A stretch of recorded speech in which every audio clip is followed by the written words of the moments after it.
In this video, I'm going to go through the criteria that influences how confident I am with expert opinions and advice. I'll show some quick checks you can do to see if your confidence should go up or go down with the sort of expert evidence that you're considering.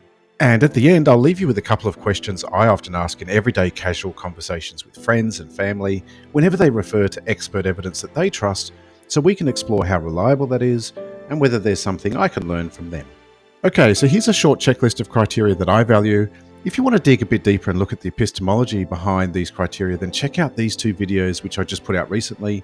You can find them in my Introduction to SE playlist, but I'll also put links to them both in the description below. Okay, here we go.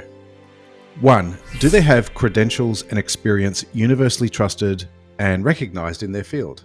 2. Do they have specialised knowledge in their field as opposed to being just a general practitioner? 3. Are they actually referencing science or expert knowledge, or just giving an opinion based on something else like their own personal experience? 4. Do other practitioners and independent professionals rely on their opinion? 5. Have I actually checked to see if I'm interpreting what they've said properly? 6. Are there any conflicts of interest? For example, social, ideological, psychological, financial, political, professional, and so on.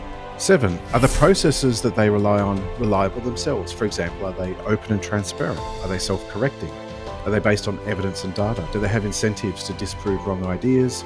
Do peers work together to disprove test results? Does the process produce accurate, predictable results that can be repeated by anyone? Is there some type of peer review that aims to poke holes in it? And does the process reward those who consistently demonstrate honest, reliable, and accurate application of the process, like through grants and funding and that sort of thing? Number 8, is it common for experts in that field to accurately give opinions of that type? And number 9, this is what I focus on a lot, is their expert opinion mostly unanimously agreed upon in the field? If the expert opinion is about some general matter, then it's important to see if it's mostly unanimously agreed upon in the field, because that's how science effectively deals with individual fallibility. It pits bias and conflict of interest against each other by inviting and rewarding as many other experts as possible to check the claim and try and prove it wrong. The longer it stands up to attempts to falsify it, and the more attempts there are, the more my confidence in that supermajority consensus grows. Having ways to show us how we might be wrong is a great way to deal with the insidious problem of confirmation bias. If you missed my video covering the Guess the Rule game, then make sure you watch it. It's the How Interpretation Errors Affect Us video. Again, I'll put the link to this in the description below as well. Here's a quick and easy way to check to see if there is a majority consensus. Go to the websites of professional societies and representative organisations to see if they have any position statements on the issue. If they don't, you can email them to see if there is a consensus on the issue. You can review literature to try and get a sense of whether there's a consensus, and check out openai.com.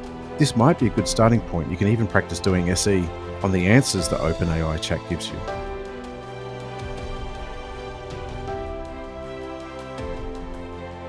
Okay, so let's finish now with some examples of some questions you can ask in casual conversation.